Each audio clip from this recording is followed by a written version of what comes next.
Shalom, selamat sore Bapak Ibu sekalian. Selamat berjumpa kembali dengan webinar RTM di bulan Juni, tanggal 26 Juni 2022 bersama dengan saya, Doni Yunus. Pada sore hari ini, kita akan membahas tentang Embracing God's Call, yaitu tentang bagaimana kita merespon panggilan Tuhan atas hidup dan pelayanan kita. Mengingat apa yang telah kita pelajari di minggu yang lampau, di bulan yang lampau, dan bagaimana Pak Yusia Samudra memberikan pada kita pengajaran tentang akuntabilitas, bahwa Yesus adalah Yusuf yang lebih sempurna dalam hal mempertanggungjawabkan otoritas dan kuasa yang ada dalam dirinya, dan juga bagaimana hidup Yesus yang accountable merepresentasikan Bapaknya, menyebabkan Bapa sendiri yang lebih lagi memuliakan Yesus. Dan yang ketiga, kita mengingat kembali bagaimana seperti hidup Yesus yang terbuka dan transparan di hadapan Bapa, demikianlah kita seterbuka dan setransparan itu di dalam Kristus. Di hadapan sesama kita juga menjadi tulus, jujur, dan cerdik. Itu yang kita dapatkan dalam akuntabilitas yang dibawakan oleh Pak Yusia Samudra. Dan pada sore hari ini, izinkan saya membagikan tentang bagaimana menjawab panggilan Tuhan itu. Sebelum kita lebih jauh Bapak Ibu sekalian, mari kita ajak untuk berdoa, mari kita tenggelam dalam kasih Tuhan, dan mari kita merespon apa yang sedang Tuhan ajarkan pada kita sepanjang sore hari ini. Mari kita berdoa. Bapa Surgawi, kami bersyukur pada sore hari ini kembali kami hadir di hadirat-Mu untuk kami mendengar Kau bicara. Kami tahu acara ini adalah acaramu, inilah panggungmu. Sekarang biarlah Engkau berbicara di hati kami masing-masing. Dan Engkau yang memanggil kami dalam panggilan khusus, kami mau merespon. Kami membuka hati. Setiap nilai-nilai yang kami pernah terima. Silakan Roh Kudus bangkitkan kembali, ingatkan kembali agar semua menjadi satu rentetan hidup yang berkesinambungan. Hingga akhirnya kami memiliki Roh Kristus, kepenuhannya di dalam diri kami. Bekerjalah Tuhan Yesus, sepanjang pertemuan ini Engkau berkata-kata juga untuk mempertajam panggilan Allah dalam diri kami. Dan oleh karena Engkau dan hidup-Mu lah, maka kami beroleh karunia ini. Di dalam nama Tuhan Yesus, kami bersyukur dan kami telah berdoa. Haleluya. Amin. Mari kita belajar tentang bagaimana Musa menjawab panggilan Tuhan. Dan kita tahu dalam setiap perjalanan hidup Musa, ternyata Musa mengalami berbagai macam gelombang-gelombang. Termasuk bagaimana awalnya Musa mengalami keterbatasan dan masalahnya. Dalam Keluaran 4 ayat 10 dikatakan begini, lalu kata Musa kepada Tuhan, Tuhan, aku ini tidak pandai bicara. Dahulu pun tidak, dan sejak Engkau berfirman kepada hamba-Mu pun tidak. Sebab aku berat mulut dan berat lidah.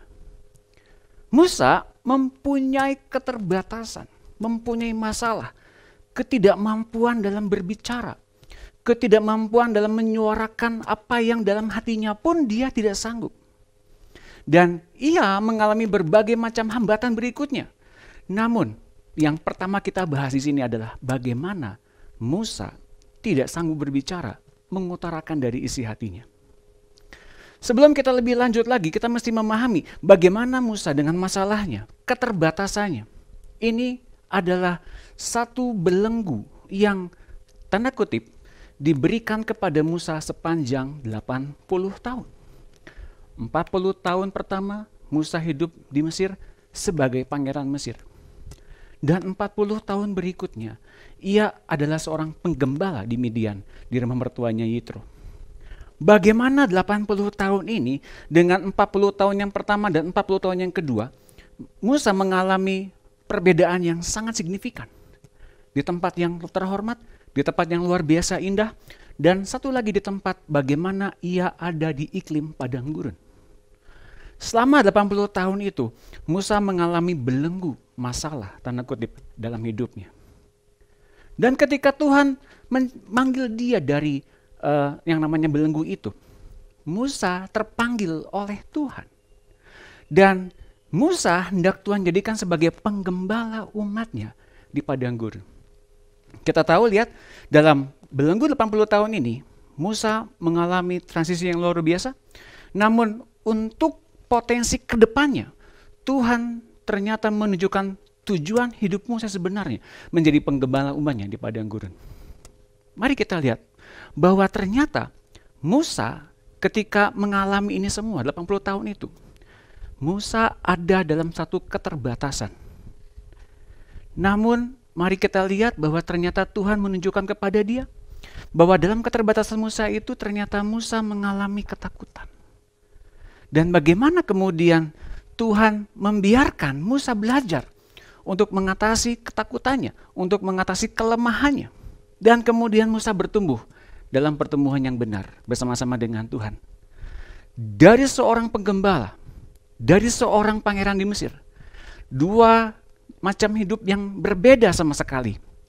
Dari setiap ketidakmampuan dan masalah Musa, Tuhan hendak bawa ke dalam satu pengalaman yang hidup yang indah bersama-sama dengan Tuhan. Mari kita belajar bagaimana caranya Tuhan mengajari Musa dan Musa meninggalkan masalahnya ini. Sebetulnya Musa mengalami masalah, keterbatasan, dilatar belakangi oleh ketakutan. Berapa banyak kita mengalami ketakutan-ketakutan seperti ini. Dan ketika Tuhan memanggil kita, kita bisa bilang sama Tuhan, Tuhan, utus saja yang lain. Tuhan, aku tidak mampu bicara. Tuhan, aku tidak mampu berkhotbah. Tuhan, berdoa pun aku sulit. Tetapi Musa juga berkata demikian. Keluaran 3 ayat 13. Tetapi Musa berkata, Tuhan, utuslah kiranya siapa saja yang patut kau utus. Maka bangkitlah murka Tuhan terhadap Musa. Yang Tuhan lihat bagaimana Musa ternyata mempunyai satu karakter, mempunyai satu tabiat, mempunyai satu sifat yang ditaklukkan kepada ketakutan. Nah, banyak orang merasa terbatas karena sudah merasa aman dan nyaman dalam posisinya. Ketika Musa mengalami 40 tahun pertama sebagai pangeran dan 40 tahun berikutnya di padang gurun, Musa ketika masuk menjadi gembala di Midian meninggalkan 40 tahun yang pertama itu sebagai pangeran, jadi penggembala, dan dia sudah merasa nyaman dan aman meninggalkan semua sejarahnya di Mesir, menjadi penggembala di padang gurun.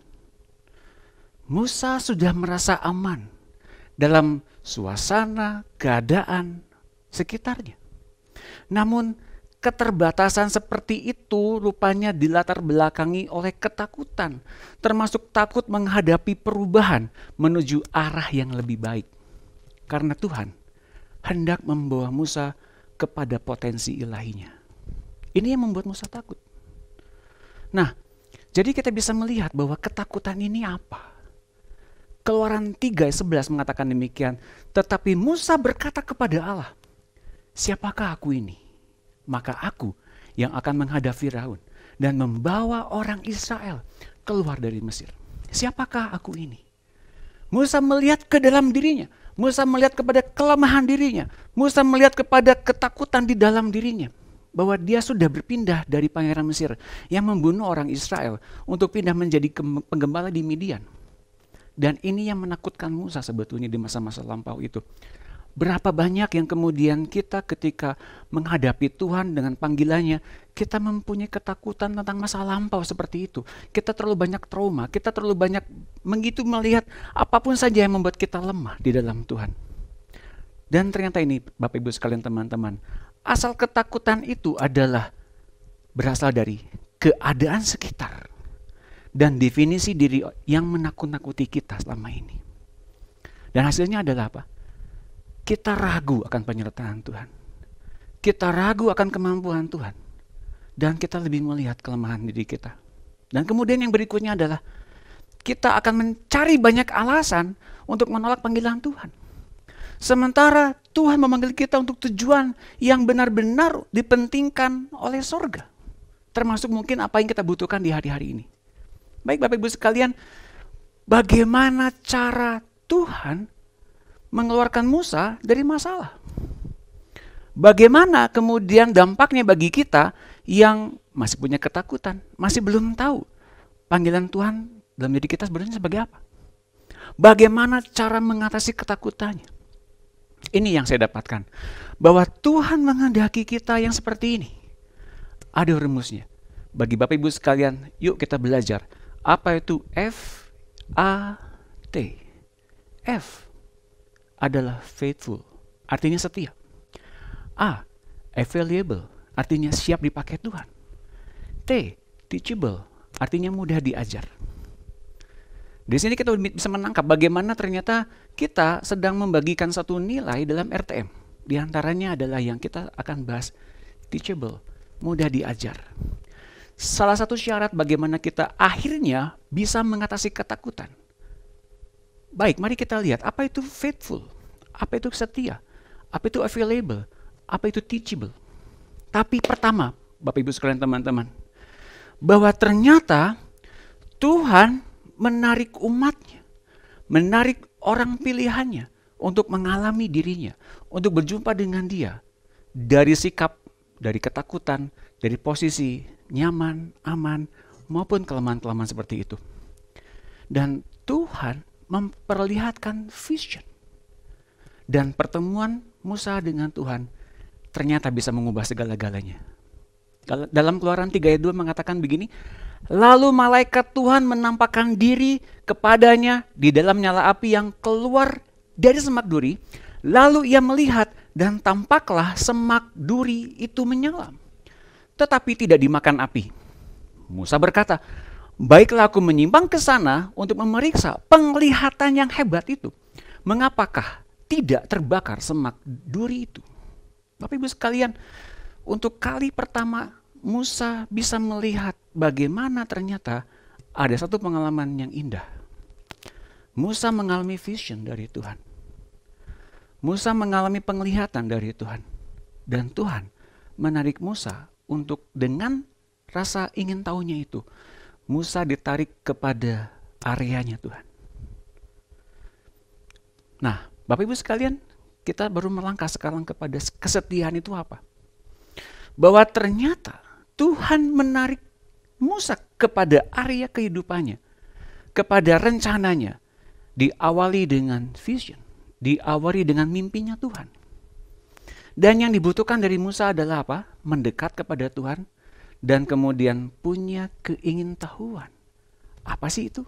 Apa sih apa yang sedang dinyatakan oleh Tuhan itu? Dan ketika Musa diajari oleh Tuhan seperti ini, dalam Keluaran 3 ayat 1.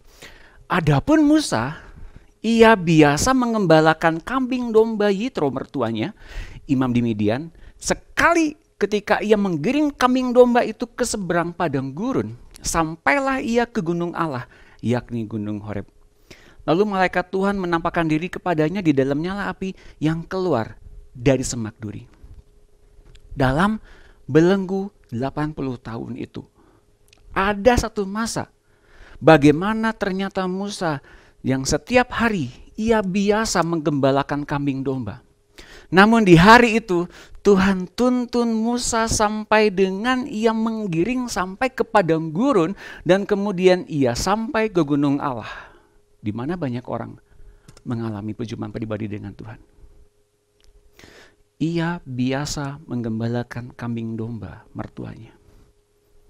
Ingat kebiasaan, ingat habit, ingat apapun karakter yang sering kita lakukan.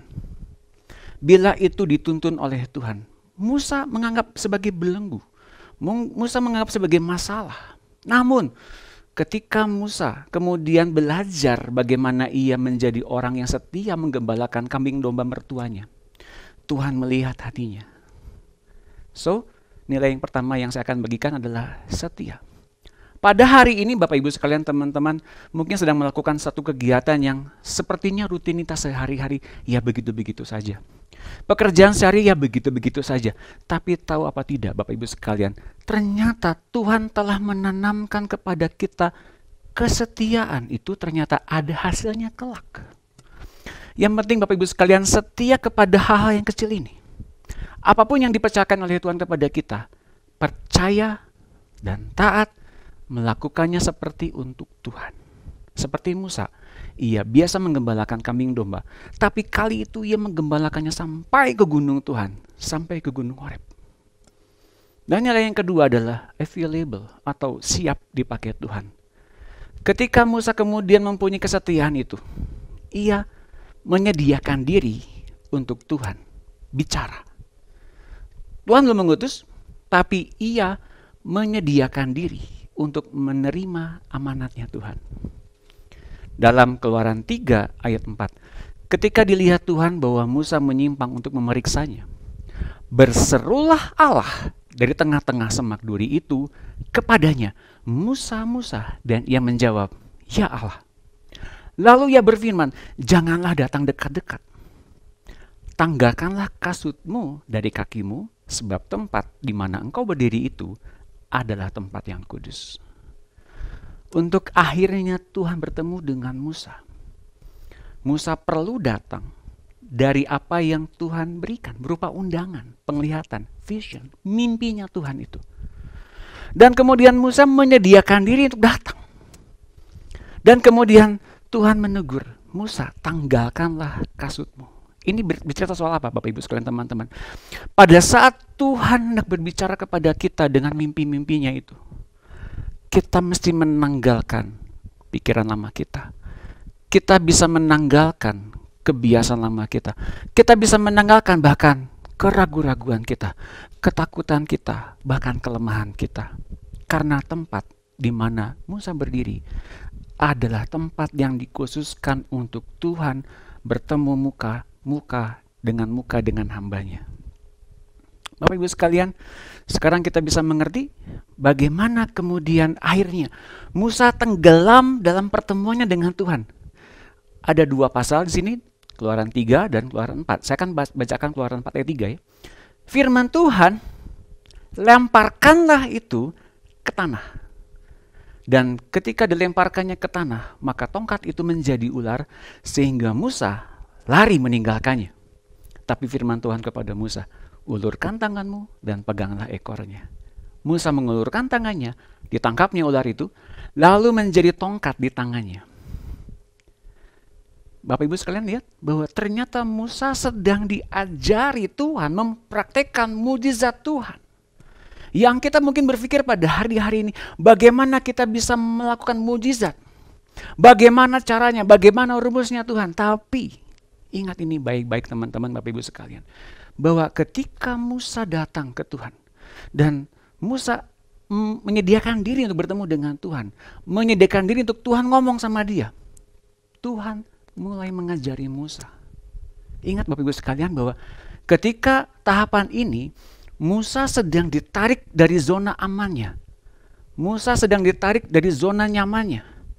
Musa sedang ditarik dari zona ketakutannya. Hingga dia akhirnya ngalamin pribadinya Tuhan dulu. Dan di akhir ini, yang tadi setia dan kemudian siap sedia dipakai Tuhan dan kemudian mudah diajar.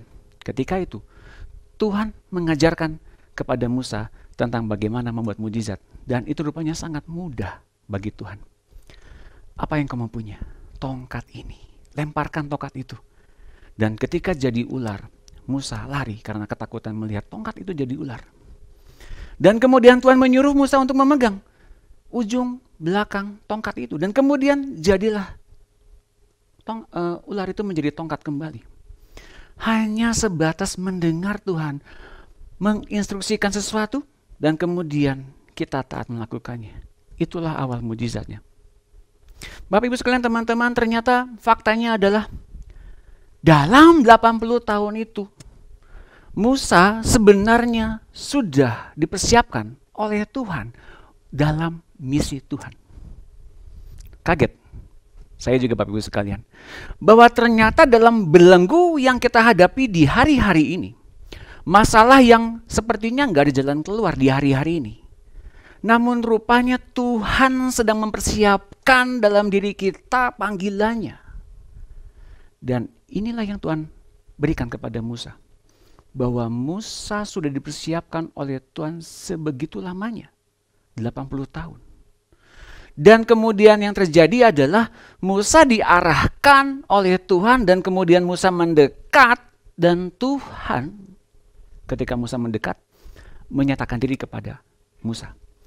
Bapak Ibu sekalian, kalau kemudian kita diarahkan mendekat kepada Tuhan, jangan ragu-ragu untuk mendekatlah kepada Tuhan. Karena kemudian kita sedang mengalami pribadi Tuhan yang hidup. Dan sikap siap sedianya Tuhan tentang bagaimana melihat Musa, kesanggupannya Musa untuk menanggapi respon Tuhan itu.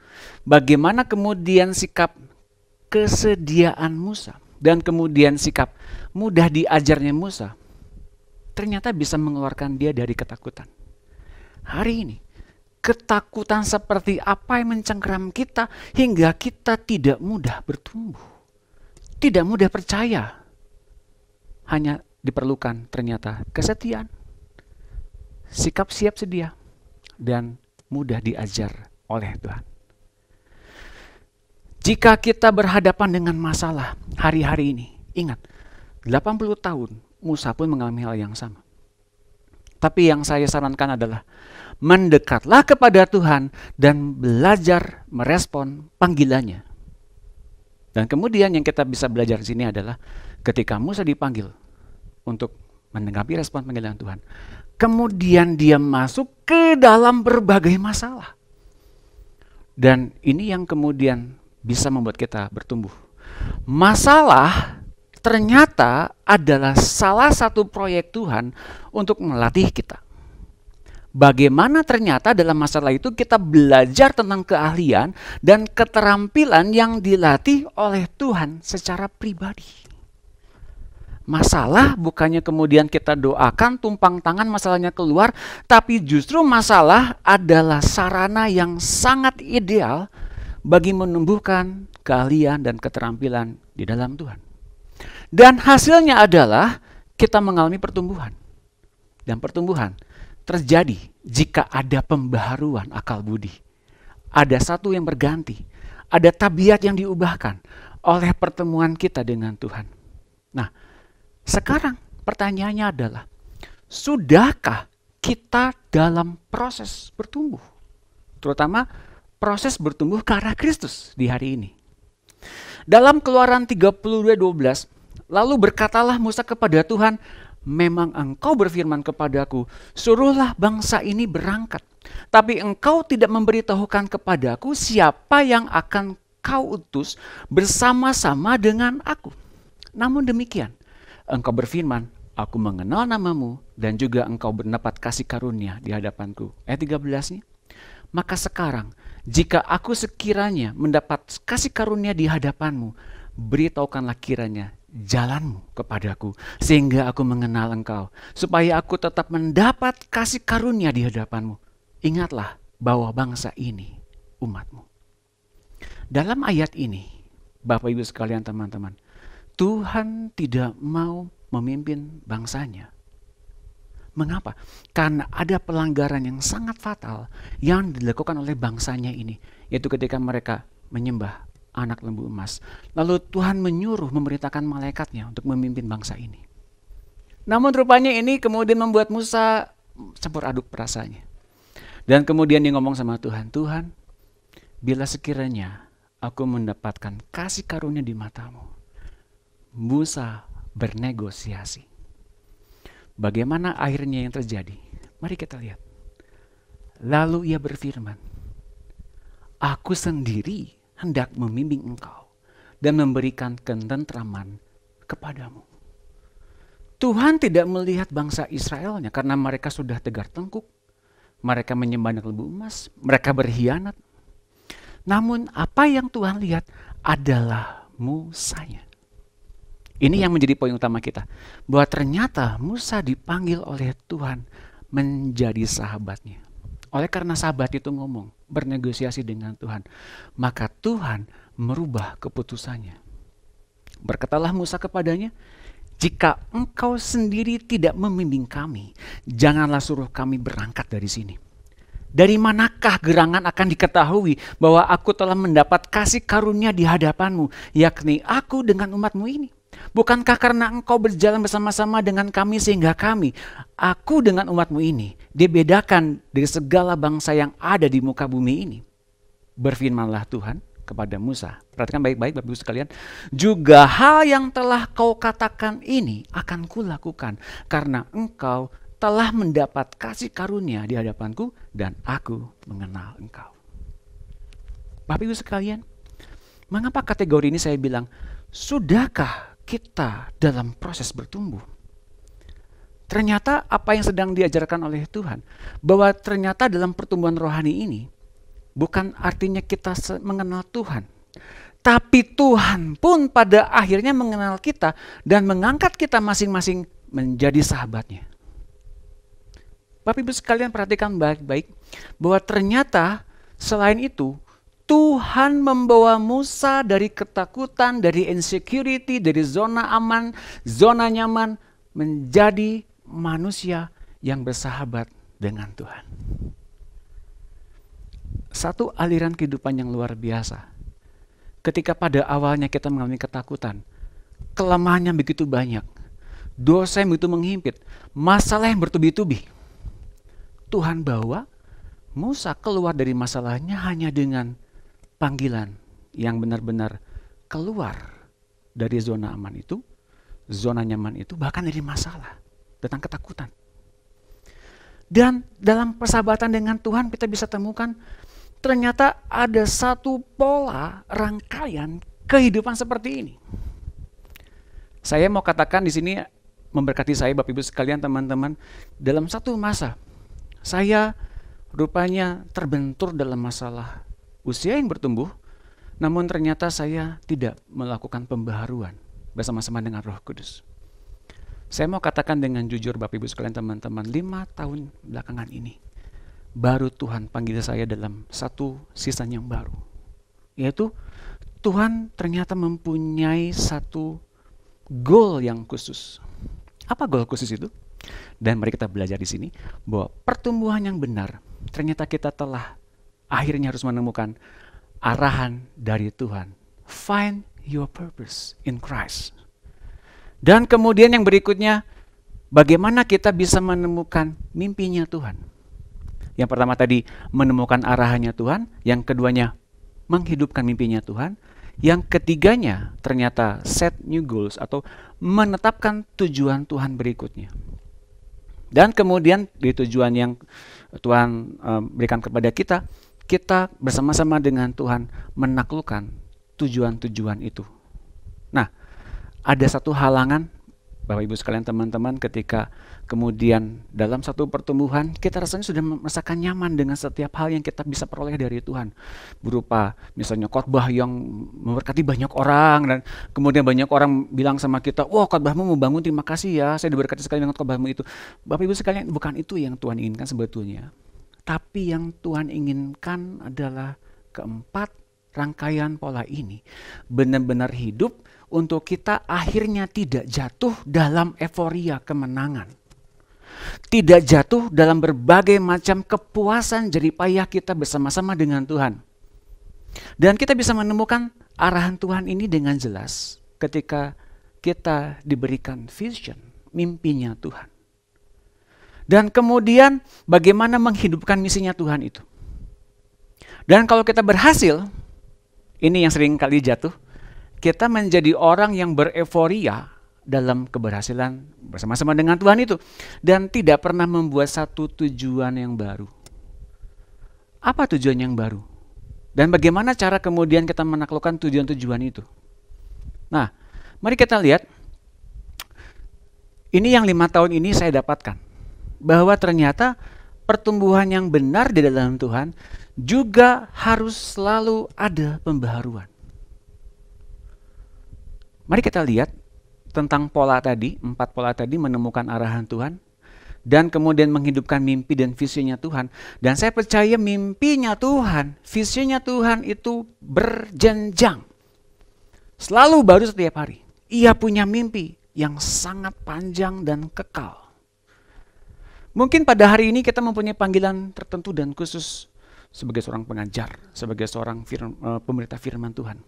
Tapi saya mau kasih tahu bahwa mimpi Tuhan tidak cukup sampai di situ. Itu modal awalnya.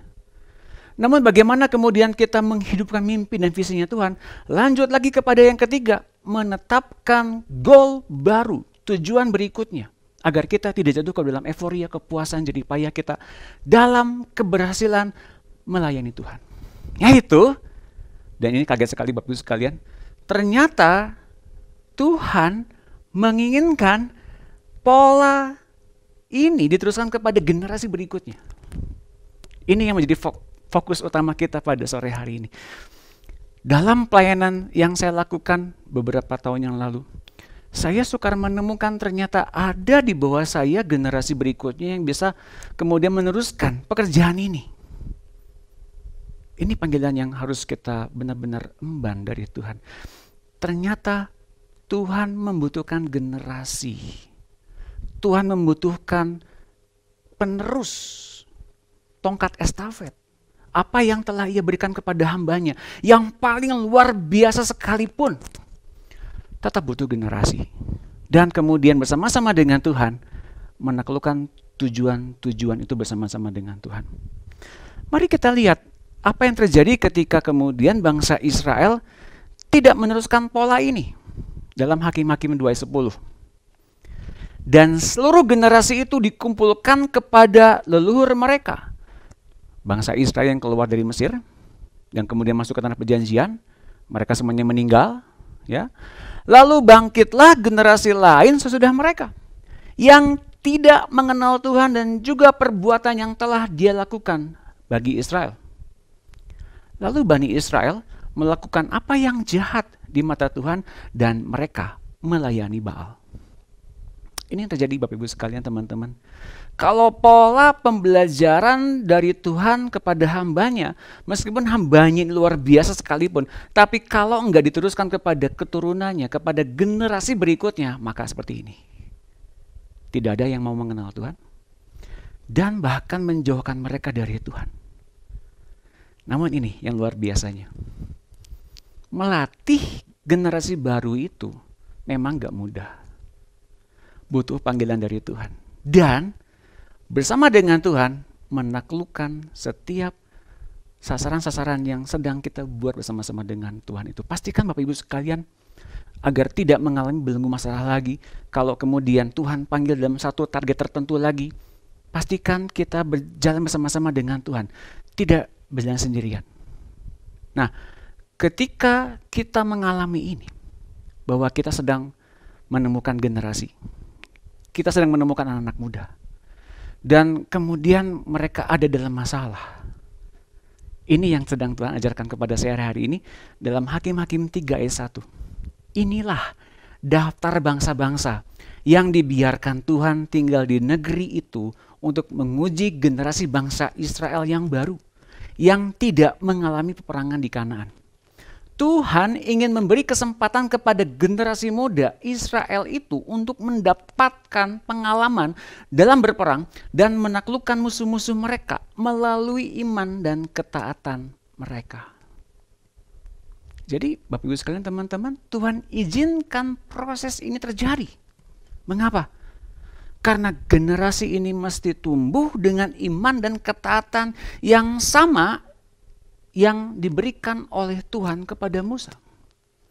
Namun apakah Musa memberikannya juga kepada generasi ini? Musa sempat memberikan tongkat kepemimpinannya kepada Yosua. Namun kepada Yosua, mungkin anak di bawahnya belum mendapatkan panggilan ini. Bapak Ibu sekalian, teman-teman, mari kita temukan panggilan Tuhan atas hidup kita secara pribadi. Saat kita dibebaskan Tuhan dari keterbatasan, ketidakmampuan, dari ketakutan, Ia menginginkan kita untuk jujur dan terbuka.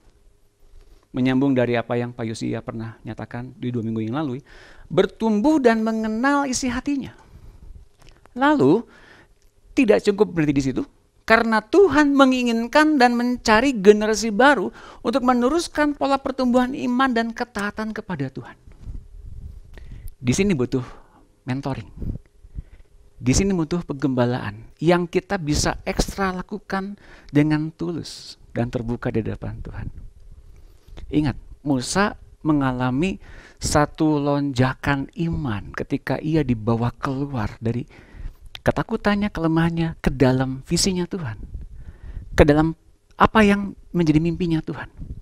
Dan kita butuh semuanya itu, Bapak Ibu sekalian. Butuh mimpinya Tuhan itu hidup dalam diri kita. Ini butuh keterampilan, ini butuh keahlian, dan bahkan sumber daya lainnya. Namun asalkan kita setia, kita siap, dan mudah diajar, maka Tuhan perlengkapi kita dengan segala yang dibutuhkan. Masalah bisa saja merupakan belenggu bagi siapapun. Namun dalam pandangan dan penanganan Tuhan, masalah dibuatnya menjadi sarana untuk melatih kita dengan pola keterampilan dan keahlian yang menumbuhkan pertumbuhan rohani yang sejati. Maka firman Tuhan pada sore hari ini saya tutup dengan kesimpulan yang bisa membuat kita bisa ingat terus-menerus, yaitu setialah kepada Tuhan, siap sedia ketika Tuhan memanggil kita dalam satu tujuan ilahinya, dan yuk mudahlah dilatih oleh Tuhan dalam setiap perkara.